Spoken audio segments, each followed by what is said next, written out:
This Saber Golf training video is on understanding release, the timing of that release, and maybe some corrective things that you can do to help yourself. So release, okay, release means let go.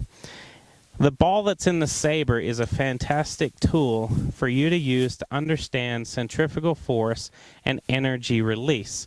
So if you take the Saber in the setup position, left thumb on top, spin to the backswing, get it all the way back here, let that ball drop into your hands. Now what you've done is you've essentially stored the energy right here.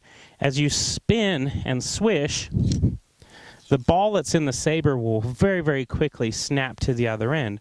That centrifugal force being exerted outward as you spin and swish. If you've been working on coming into the ball with a lot of lag, you're holding that energy in your hands for as long as you can, and then at the bottom trying to snap it out. Well, what you'll find, like I just demonstrated, is the sound of that snap actually occurred well over here. So what happens to the player that lags a lot is typically they come through, they leave that face wide open, hit the ball, create the slice spin, and then put the energy in after impact, and it's completely wasted. So what that player oftentimes does is works on lagging and then rolling the wrist or bowing it down into this position to try to square the face. So this in fact is a manipulation of the wrist to try to get it back into this position because they don't have enough time to do it otherwise. What you can in fact do without having to roll your wrist down is just snap that ball at the appropriate time, and the club face will be square when the energy releases. In slow motion, this is what happens. You come through, you're releasing that energy, that ball is dropping through here, you come through, and right about here is impact. So as you can see, the back of my left wrist is still flat.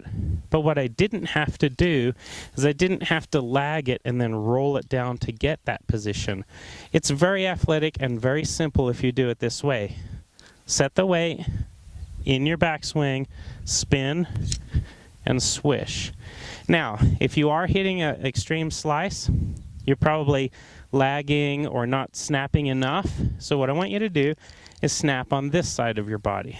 So pull the Saber back, get it over your right side, fully turned, and then keep your legs still for a second. And I just want you to work on snapping it over here. Okay? Not only is that going to snap before impact, it's actually going to snap on a slightly in to out path. Okay? So as you turn your body, that will neutralize a little bit. But for you that are probably lagging and holding, maybe coming over, waiting to this point, and then snapping late and playing that great big huge slice, turning your body and working on snapping your hands this way will help to get that club face to square up faster, and it will really help you to release the energy in the right spot. If you're playing a big hook, just do the opposite. If you're doing this already, coming way too deep from the inside, snapping and rolling and playing a big hook, you want to do the opposite, right? So you want to go up here, set the ball, turn your shoulders more, turn your hips more, and work on just snapping it a little bit later. So each one of these exercises can be extreme. In a lot of cases, you do something extreme on the opposite side to fix the problem. Many golfers, however, think more medicine is better.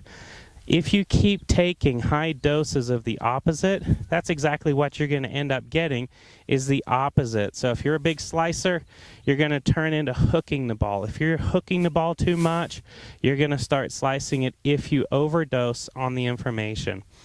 Truth of the matter is, if you can set that ball and then swish it at the bottom, it really solves a lot of those problems. So spin, swish, and understand exactly when that's supposed to happen, and that'll really change your game for the better.